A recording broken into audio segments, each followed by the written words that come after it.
Bitcoin is immune from attack.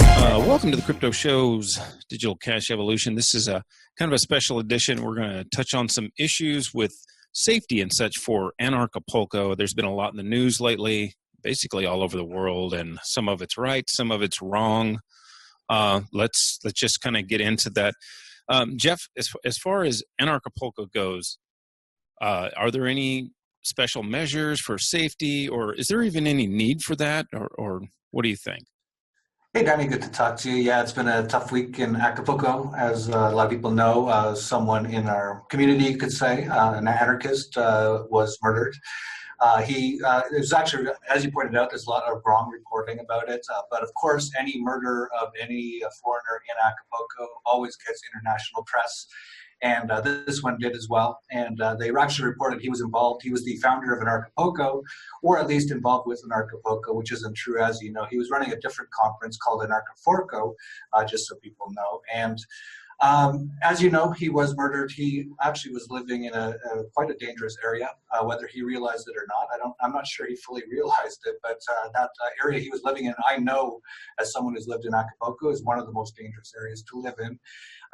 What they were doing, that's up for speculation. But the press reported they had a drug lab. But it does appear that they were doing something related to drugs. And what we do know about the cartel in Mexico is there's really only one thing you can do that gets you in major problems in Mexico, and that's competing in the drug market with the cartels.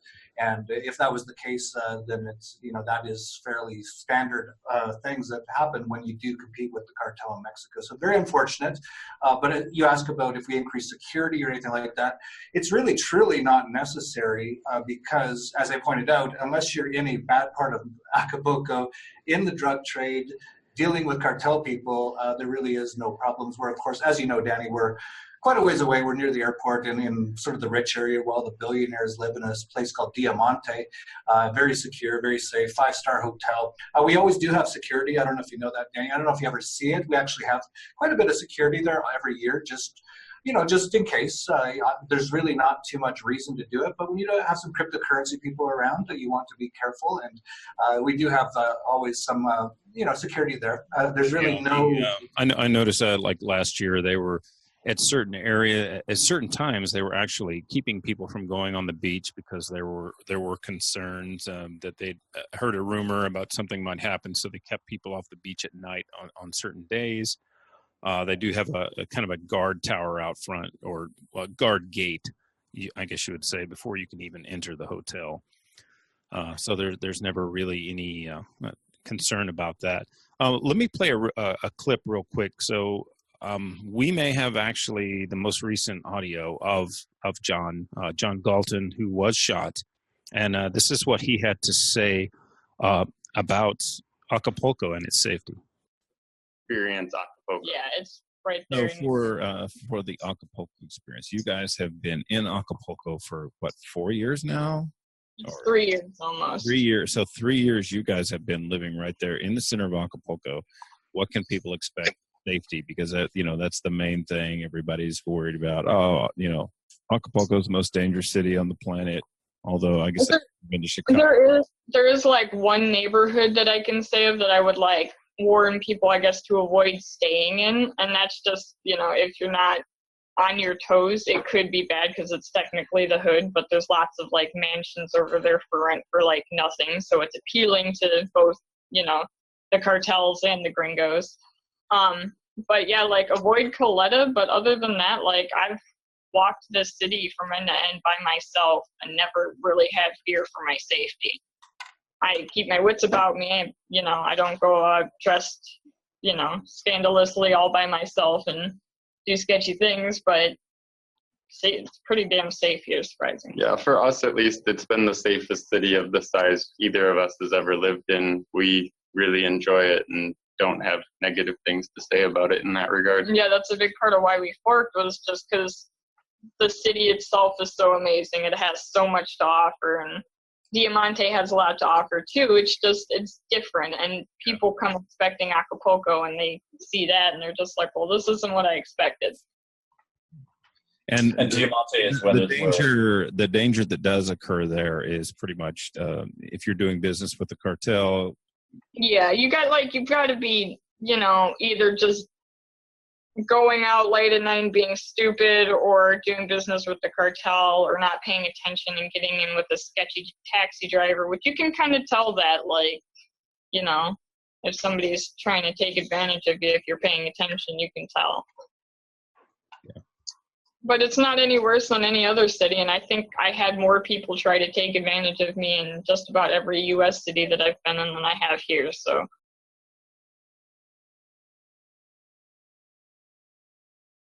So, ironically, 2 days before this had happened, that was their feelings about the safety of Acapulco. So.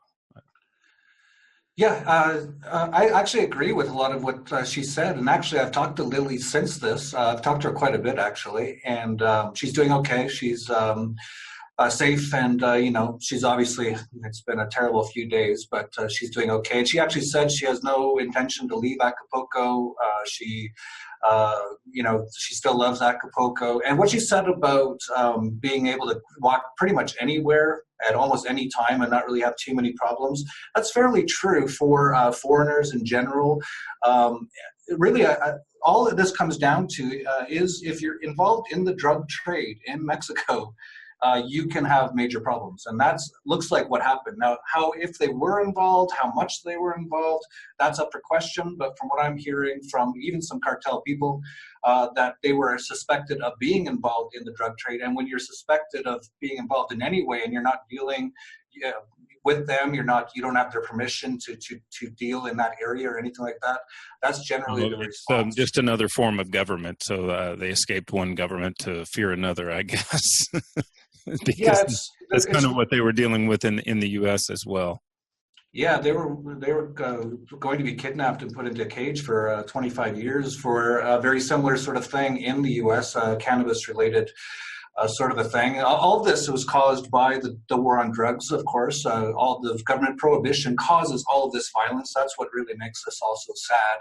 And the fact that they are anarchists and like us and in Acapulco, and that they ended up having problems because of the violence caused by the war on drugs, caused by the prohibition of government is truly sad.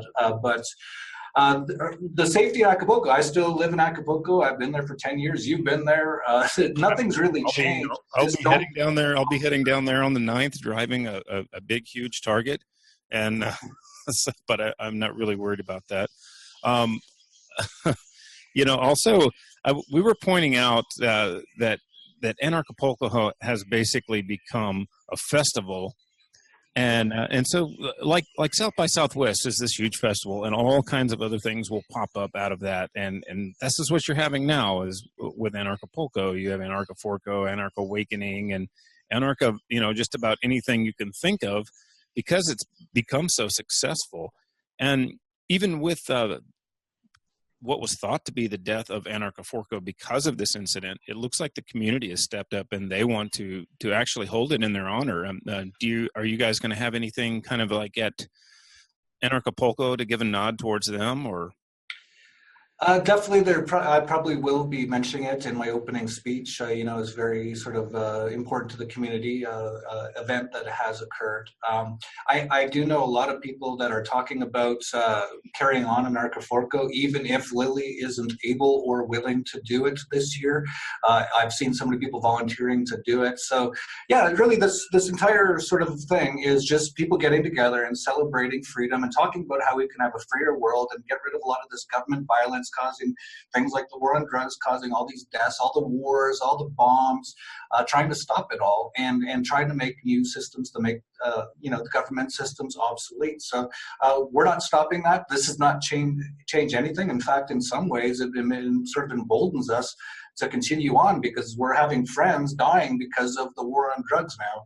And we've had that before. In fact, as you know, Tiny, so many of our speakers have been either caged, killed, well, not killed, but try to be killed.